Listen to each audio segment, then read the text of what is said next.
2 দিন আসলে অনেক কিছু হয়ে গেছে। কেমন ভাবে মারছে আমার গালের মধ্যে, সবার মধ্যে একটা ভুল ভ্রান্তি কাজ করছে। আমার গালের মধ্যে একটা জোরে জোরে মারছে আমার।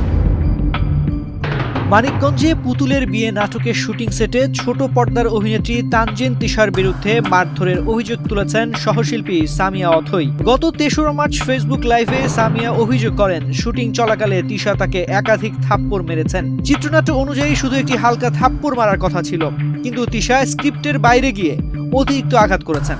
তার এটা আসলে প্রি প্ল্যান ছিল, আর তাকে যদি আমি মারতাম সে প্রথম দিন কেন সেজে কমপ্লেন করেনি। এক্সট্রিম মশার কয়েল প্ল্যান্ট ফাইবার দিয়ে তৈরি, তাই সহজে ভাঙে না, সুগন্ধিযুক্ত ও নিরবিচ্ছিন্নভাবে জ্বলে। ডেঙ্গু, চিকুনগুনিয়া বাহি সহ যে কোনো মশার বিরুদ্ধে দেয় এক্সট্রিম সুরক্ষা। এরপর 5 মার্চ রাতে তানজিন তিশা শুটিং সেট থেকে লাইভে এসে দাবি করেন তিনি চরিত্রের প্রয়োজনে কাজটি করেছেন। তিশা বলেন, আমি যদি ব্যক্তি আক্রমণ করতাম প্রথম দিনেই পরিচালককে বলা যেত, কিন্তু সবকিছু চরিত্রের প্রয়োজনেই করেছি। সামিয়া সরাসরি লাইভে গিয়ে বিশ্বকে বিভ্রান্ত করেছেন। সো আমি যদি তাকে মারতাম, মানে আমি যদি তাকে ব্যক্তিগত আক্রমণই করতাম, সে কিন্তু প্রথম দিন আমার ডিরেক্টরকে বলতে পারতো, আমার ডিরেক্টর আমাকে বলতো, তখন আমরা জিনিসটা সলভ করতাম। তিনি আরো বলেন সামিয়ার বিরুদ্ধে আইনি পদক্ষেপ নেবেন। তিশা উল্লেখ করেন, আমার নামে মিথ্যা তথ্য ছড়ানো হয়েছে, পাশাপাশি অন্য একজন শিল্পীর নামেও ভুল তথ্য দেওয়া হয়েছে, আমি এর বিচার চাইবো।